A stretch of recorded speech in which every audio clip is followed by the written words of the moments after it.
straw bale and other materials not explicitly in the code. So this is a little therapy for me. It took 6 months to get a building permit for straw bale in the city of Toronto.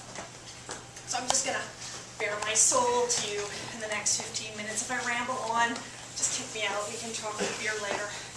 Lots of stories. So step 1. City owns a straw bale house. Should be a slam dunk. Told the client that. So this is my tale. So step 2. So we hand in for permit. I just treated it like in every other building permit. City of Toronto has one. The fourth pig who we were working with is the contractor. Also got a permit in North York. Signed, stamped, delivered. Official permit for a straw bale house. No problem, we're going to get it. And even the people at the desk said, don't ask for an alternative solution. We don't like doing those. So I believed them. Not working for me. So the gentleman at the thing finally got back to me. I pestered him weekly on it. I won't name any names today. I want to be slightly professional so I can swear and things like that. So I pestered him and pestered him and pestered him. Finally, by email, they sent me this list. I think it was 3 pages long of everything that was wrong with my building. So apparently, line render is not allowed in the code. It's not written in. But I asked him, well, what if I put stucco? Could I do that? Sure. The other thing that's not allowed in the code, because it doesn't say straw bale in the code, is straw bale because it doesn't meet the thermal qualities. It has no thermal properties. It's officially, it's not in the code. It's not airtight enough. It's not fireproof, and everything else is wrong with it. Okay, great. I'm like, what am I going to do? Client thinks it's going to get ready. It's all going to work out. Okay, what's next? Step 4, prepare a fake building permit set. So what we did is we turned it into a double stud construction wall. So I'll give you a little bit of a construction analysis of the building. So we did the first analysis. I had structural design, everything.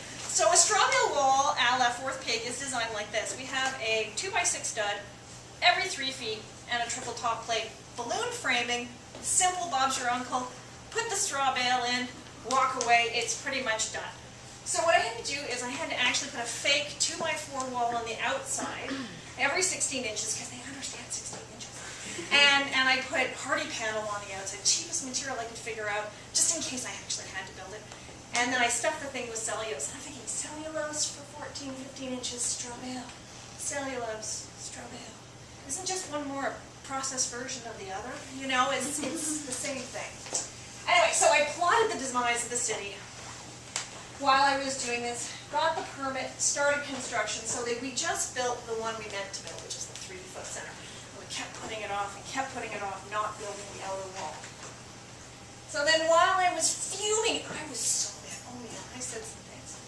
I called all of my friends, every single one, and I have to say one of the best parts about the community in here, in this room, and in natural building is that we all tend to want to help and give advice, and I got tons of advice, and it really made me feel better because I was really in a low point.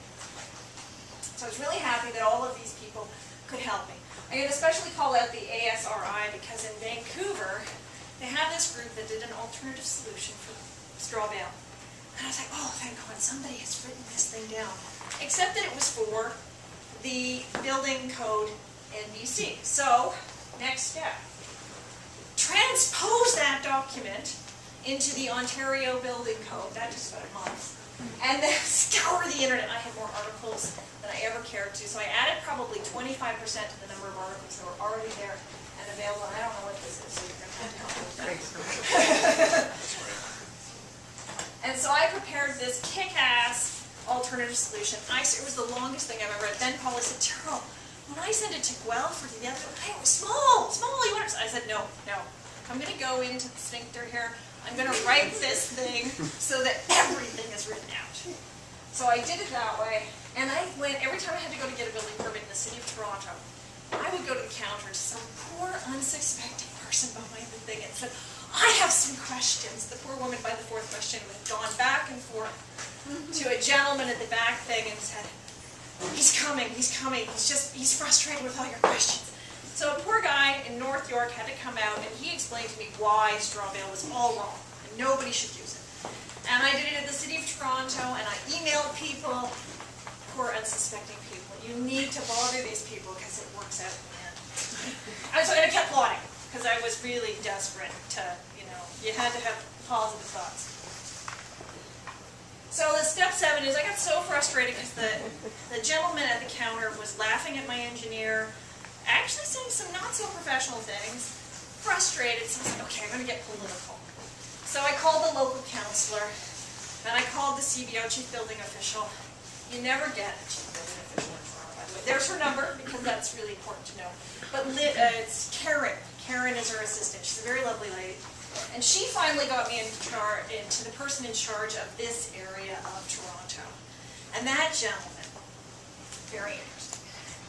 So I got in contact with him, with the man in the area, and he said, oh, well, you've got this alternative solution. We'll send it to me. And I'll get my best people working on it, and we'll get back to you shortly.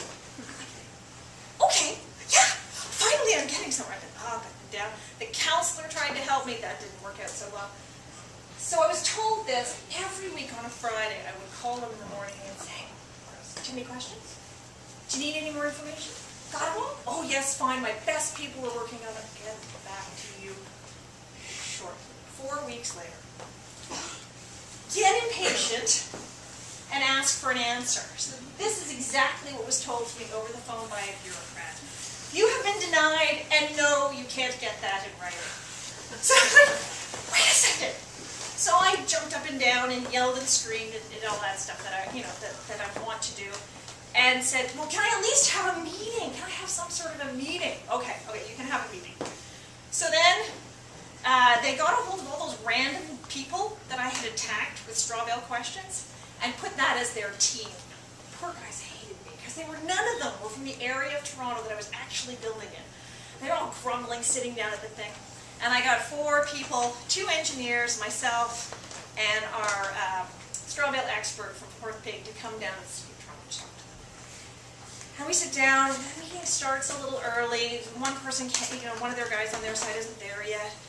And one of their guys goes, so what is this straw bale stuff anyway? And I go, oh, I have a book. So I pulled out my book and I showed him straw bale. He goes, but you can't see the straw. That changes everything. So I realized there that not even the city reads your drawings. It's not just the contractor, not even the city reads your drawings. So it was a little heated at the beginning. One gentleman said that your tests are American for the fire test. And in America, they test from the outside to the inside. But in Canada, we test from the inside to the outside. And I said, but they're all symmetrical. He said, is that explicitly in the drawing? I think so. Maybe in my construction notes.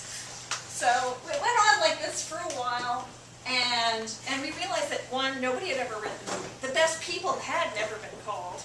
The documentation had never been sent out. And then I really lucked out.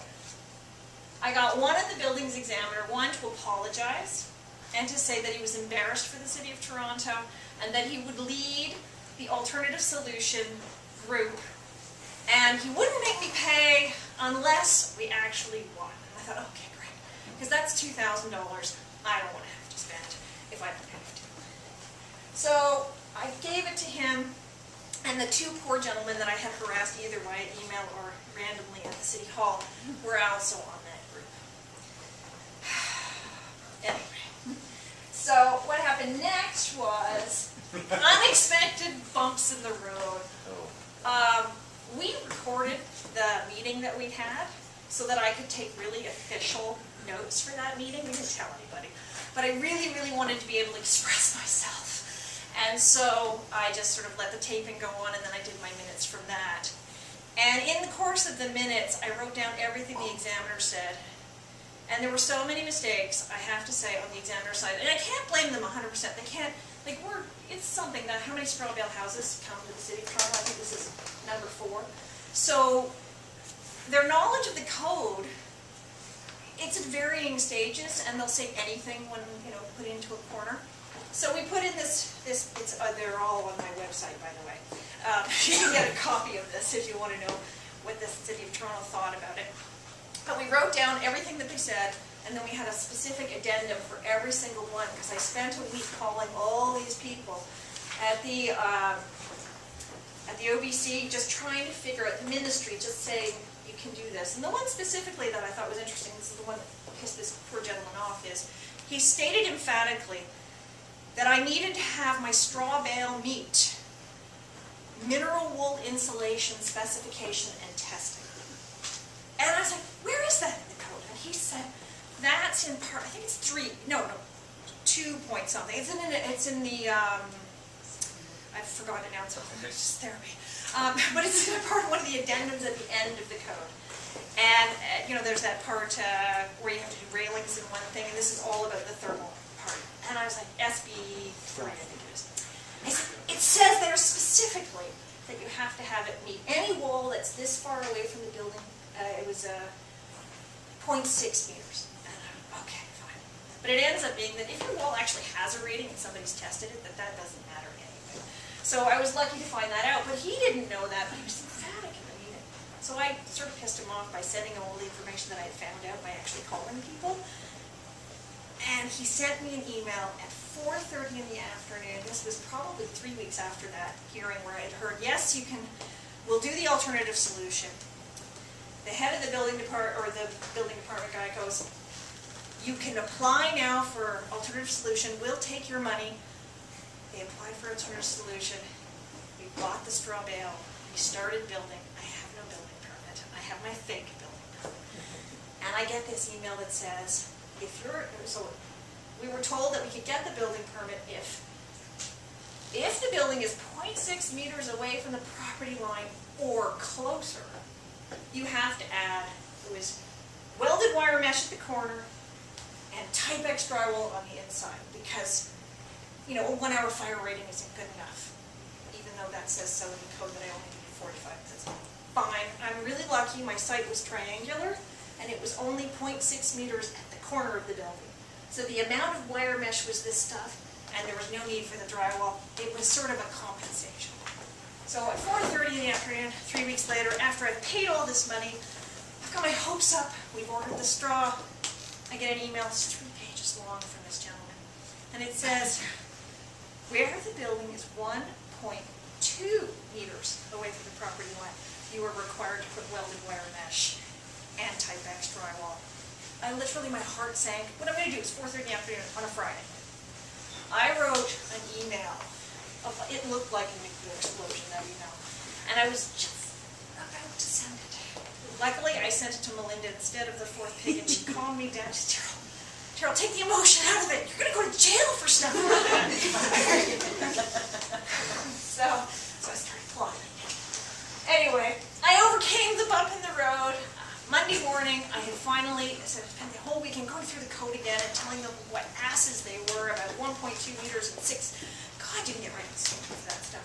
And then, luckily, that lovely building examiner who finally had taken my son, and I'm actually not allowed to say his name, he's called He Who Must Not Be Named, because he doesn't want any more kooks who want to build the weird building materials to come after him before he retires. So I got a hold of him, he said, what's wrong? I said, well, did you get the email? He said, well, I didn't read it. And I told him what was wrong, and I went down, I'm having my coffee, I was sitting at the desk going, it's a fucking thing. And he's like, calm down, calm down. What did you say? He said, well, good thing I'm ahead of him in the pecking scale. I'm here, and he's here, and he doesn't have my job. So we'll just rewrite the thing. It'll be okay. Okay.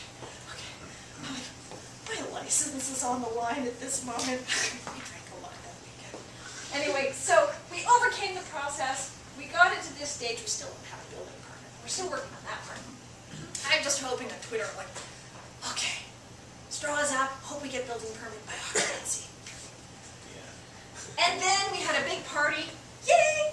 And we celebrated the blower door test, and we invited everybody in the community to come and enjoy that day and find out how we did. And it was a partial retrofit. We did probably 80% of the house. 2 rooms had a lot of beautiful paneling in them, and we felt that that was sort of part of the house, and part of the owners was really... So we gave up on the air sealing of oak paneling from 100 years ago, but we got 2 air changes per hour. So we were very pleased with that, with the straw bale and with the rest of the house. And then step 15 is POSTER KICKASS alternative solution on the website for everyone else to use. So please feel free to come and borrow and peruse, hear the details. And then the last step is get invited to speak to the Ontario building officials national conference next year on how to get a permit for straw bale.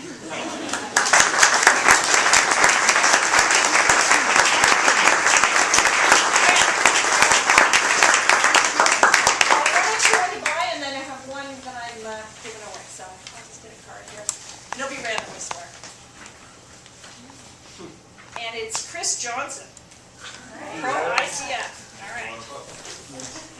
Did you sign it? Signed by the author. There you go.